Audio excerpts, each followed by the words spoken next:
My bike is very dirty, but I feel so smart. Why haven't I ever thought of this before? Well, you make one mistake and it goobers up everything, doesn't it? One of the first things I did after transplanting my Leader 3 over to this new Kestrel frame was to switch from Multishot to DSHOT600. And I'm going to have to check the HD video to see if that was a good idea or not, but it sure feels like it was. I'm getting a lot less Propwash. Turned off a ton of filtering out here. I think I'm back down to just the 1D term filter at 100 and the one gyro filter at also at 100 hertz. Yeah, we won't know for sure until we see the footage, but pretty confident this is flying pretty well now. Did a few slow passes past here. I had a bit of a, how do you get your hand in frame?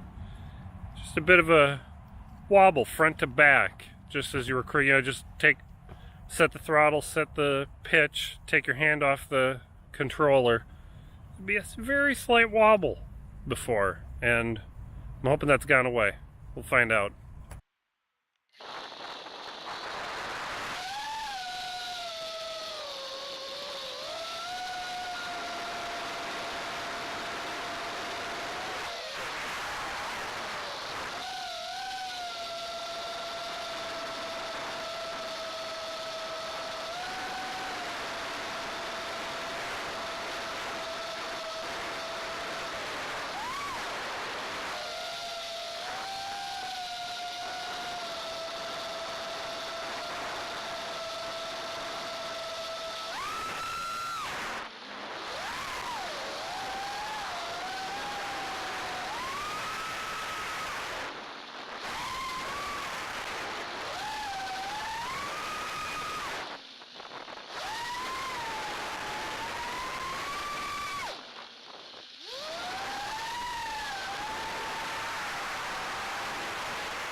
I've made quite a few changes to the software on my quad. I went from medium motor timing to medium high and then to high. And I swear it sounds different, and it seemed to help quite a bit, but it wasn't quite smooth. It has a bit of a slight front to back wobble as you're just cruising along. Figured I should try messing with the motor timing, because when you arm the quad, usually one or two of the motors hesitate a bit before they get spun up. And I figured motor timing is one of the very few things I can adjust on my own. And it's either that or the ESC might just be a little underpowered. And I can't really fix that without replacing the ESC.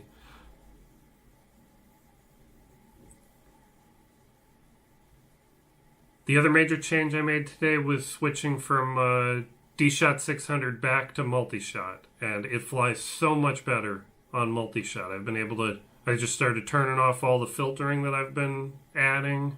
I'm back down to just the 1D term filter at 100 hertz and a gyro filter at 100 hertz, and I think the dynamic filter is set to the stock settings.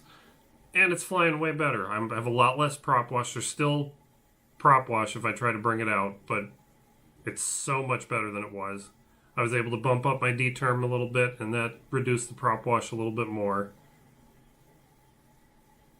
Yeah, I'm going to need to go out to a bigger field in daylight to see for sure if I got rid of my little wiggle on the pitch axis, but it seems a lot better. I was a little worried I was going to have to go out and buy a whole new stack for this thing, and I really don't want to do that. I'm really excited about the idea of my Kestrel frame being a good upgrade from an inexpensive bind and fly up to proper HD micro quad. And, if I can't make my own quad work, it'll be a bummer, right? My friend Brian transplanted a Diatone GTM3 and his is flying just fine. So even if I can't get this one to fly as well as I'd like it to, at least I know his is flying well and it's not the fault of the frame, right? So my next move is going to be to order up some parts to try to build a sub 250 gram 4-inch quad.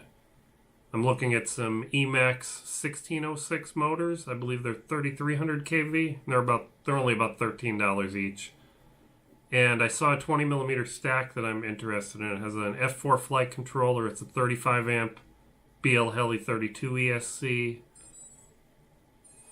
My messages are going off again. So it's a BL Heli 32 ESC. I think it's 35 amp it claims to be. I don't have a lot of trust in these 20 millimeter amp ratings, but it'll run up to 6S. I'll only be running 4S. And I think you get a VTX, the F4 flight controller, and the ESC board for about $70. So it'll be $70 for the stack. Oh, geez. Math on camera. About a little over $50 for motors and $65 for the Caddx turtle. So it'll be less than $200 for me to make a 4-inch HD quad. Hopefully we can keep it under 250 grams.